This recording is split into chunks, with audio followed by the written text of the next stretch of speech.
Hello and welcome to another episode of Just for Tonight. Today we are addressing being married and feeling lonely. Is that even possible? So before we get this conversation started, I just want to draw the picture for you. Imagine going to a room, right, filled with thousands of people, and this room that you enter is a celebration or it's a gathering about you. You enter into that room, you sit down, and nobody seems to care about you. Your presence seems to not matter. You know that ill feeling that you have, that loneliness, that is exactly what we are discussing today. Being in a marriage or being in a relationship and feeling lonely. Is that even possible? Oh, yes. How? So many. We could talk about this topic for days. We are. So We are? let's go, yeah. Okay, married but still feeling lonely. I mean, come on. I mean, first and foremost, what will even cause that, situation? Obviously, the number one leading cause, in my opinion, is miscommunication or the lack thereof. Obviously, you could be married to somebody, but there might be a certain disconnect. There could be so many things that led you guys, to be disconnected. Maybe you're not, building or you never built chemistry, to the way that you guys expected to. There are so many things that could, make you feel lonely in a marriage. Yeah. But obviously, as I said, miscommunication, the lack thereof, obviously, are the leading causes, for somebody who may be feeling lonely. Other things that probably, obviously, may make you feel lonely.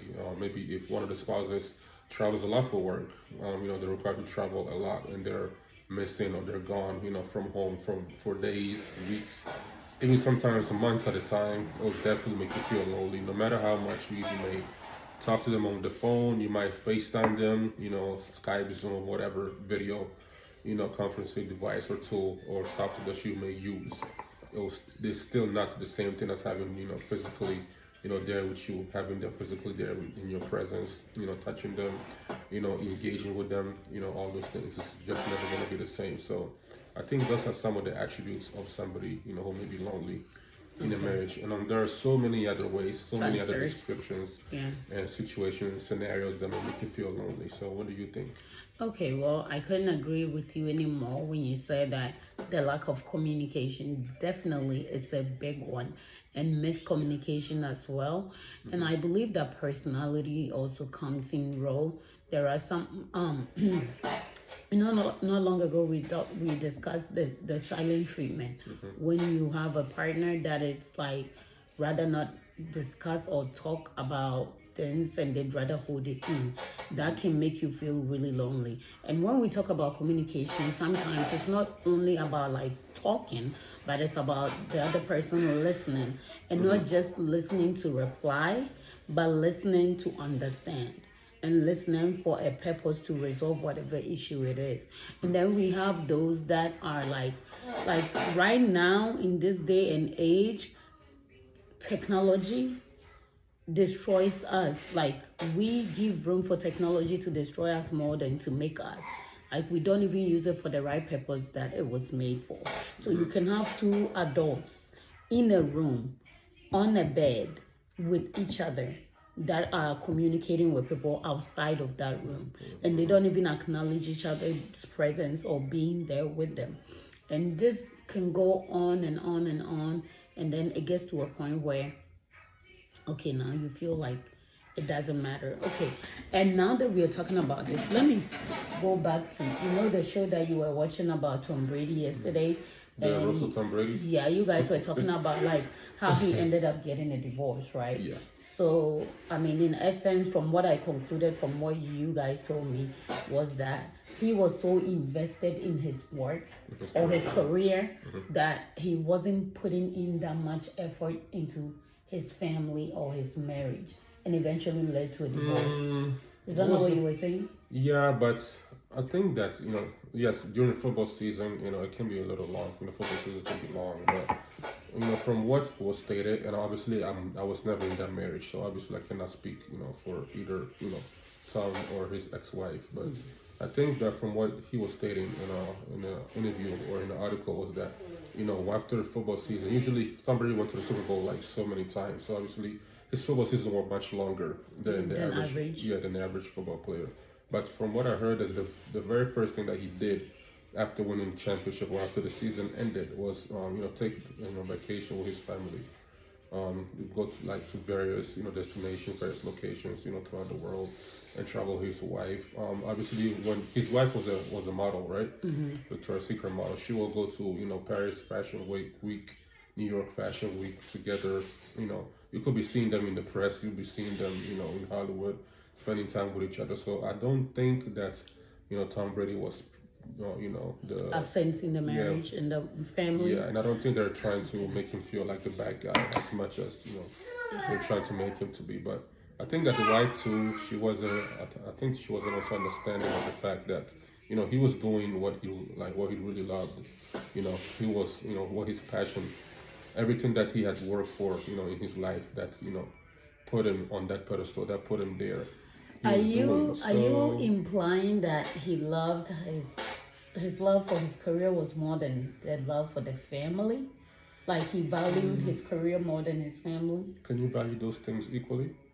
No, but that's why I'm asking you. So are you saying? I don't know. I'm not Are you him. no, but I'm saying, are you implying from the statement that you made that he might have more love for the career than the family? I mean, when you saw him, Something like that. when you saw him on TV, he was very passionate About what his what he career. was doing. He was always pumped. I don't know if he felt the same way at home with his wife and his kids, but Okay. yeah. Okay. So I think you made a good point, and I want to emphasize on some of the points that you made when you said that he was going to Paris Fashion Week with her and all that. So there is this notion that we must break. That every home is not the same. Correct. All marriages are not equal, and individuals are unique in their ways and the ways they expect things to be. All right. So one husband might be spending 10% of their time at home and the wife will be satisfied, and another husband might be spending 40% of time at home and that wife might not be satisfied.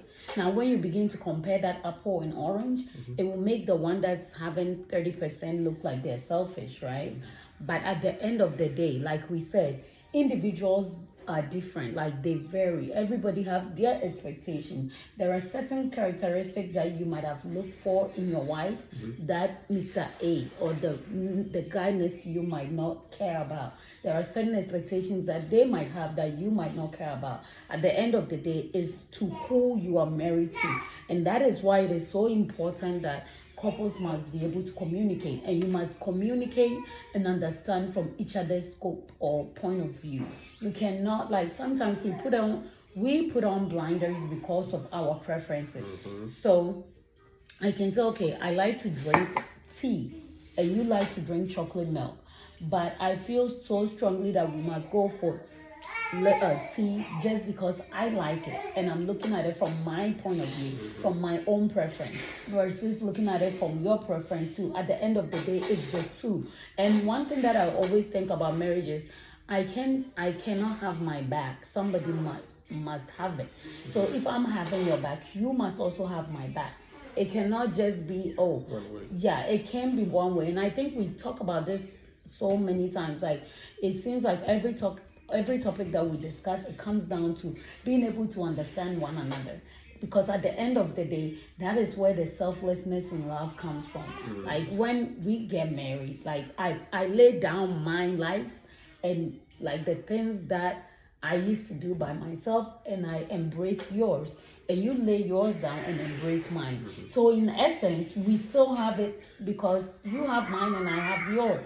And so it's supposed to work like that. But I think nowadays, like with the way society is, the expectations that's out there, we tend to like make comparisons. We tend to have like societal standards. And there's so many factors that play a role, and we put it that way. And at the end of the day, one thing that I believe also is that family and marriage right now, especially here in the US, is not valuable at all. Like they don't place value on it. Back home in Ghana, back home, I believe most African countries are also similar. We value and cherish family and marriage so much. Hence, that's why a lot of people like put so much effort into it. But now it seems like people are way invested in different things, and everything is about making money, getting the fame, making sure that I achieve. And I'm not saying that there's anything wrong with that, but at the end of the day, like if you gain all these things and you don't have a family to celebrate it with, you don't have a family to share with, what is the point? So you can be making 200 figures in the world, but if you lose your family in the process of it, what really have you achieved, honestly? So for me, I believe that, like, as a spouse or as a couple, you must listen to your partner. What they want or what their desires are what you need to factor in. So we come together, we bring out ideas, we filter it and join them together and leave it to make. Hello and welcome to another episode of Just for Tonight. Today we are talking about being lonely in a marriage. So I want to paint the picture out for you. When you enter a room filled or gathered with tens of people, hundreds of people, and they have gathered on your accord, but yet as you sit in the middle of it all, nobody acknowledge you, nobody approach you, nobody talks to you. That ill awkward feeling, that's what we are talking about today. Is it even possible for you to be married and still feel lonely? Yeah, most definitely. How? And that's actually a topic that we could talk about for so many days, so many weeks. Which we are for the rest of the week. Okay, so married while still lonely. Feeling lonely. Yeah, still married while still single. Okay, that's actually a topic, a message that was preached in my old church. But what really could lead an individual, whether husband or a wife, to feel lonely in a marriage? Well, first and foremost, I think that miscommunication or the lack thereof. I think those are the leading causes of somebody feeling detached or somebody feeling disconnected from their spouse. Obviously, when you're living with somebody, there could be so much tension, and whether it could be intentional or unintentional. There could just you could feel the pressure, you feel the tension in the atmosphere. It doesn't take a genius to notice it, especially when it's somebody that's coming from the outside coming in. They can feel the tension in the room. They don't feel the love. They don't feel the genuine care or kindness between the spouses. So I think the lack of communication is one of the leading causes of of somebody feeling lonely. And another cause I think is careers, obviously traveling. A lot of spouses that have jobs that require them to travel a lot, that requires them to be away from home for consecutive days, weeks, even sometimes months at a time. May take them to different countries, different continents to perform their jobs. Those are all things that kind of accumulate or kind of take up attributes that can factor in somebody living lonely, or somebody may feel that they're single in the marriage. And I don't think that regardless of the phones that we have, the Zoom calls, the Skype, FaceTimes that we have on our phones, I don't think that could ever replace the physical presence of somebody that you share love, that you share a home with. So that's my take on that one. Okay.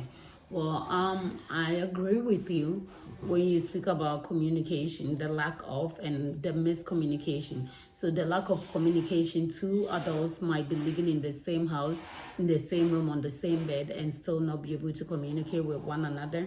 Like you mentioned Skype and Zoom and FaceTime and all those things. Technology was created to help us advance in our ways. But unfortunately, we have misused and abused it, and now that same technology that was supposed to help us is hurting and harming us and our relationships and marriage. And what that means is you can have these two adults sitting in the same room, sometimes on the same bed, in the presence of one another, but then though physically they are there, mentally they are not there, because they are on their phones, they are on their iPads, they are on their laptops, they are on their TV, they are on all these devices, communicating and engaging and interacting with everybody else except for the person right next to them. And when those things happen, you can be there with the person but still feel lonely. And I think when we speak about the lack of communication, most often people talk things, they speak, or discuss, but they only do that to give responses or to reply. Most often they don't listen to understand. And I think that's where we need to be coming from. We must be able to listen to understand. Obviously, there was an issue. That's why we must have the discussion in the first place, right? Or there must be like some disagreements going on, and that's why we're having the discussion. So the end goal is to resolve that this miscommunication, thank you, or that disagreement. That was the word I was trying to use for. I don't know why that disappeared, but we're trying to resolve that disagreement, right? And so our goal is to make sure that we understand each other so we can move forward and not necessarily just talk and get my point across and that's the end of it. So I think that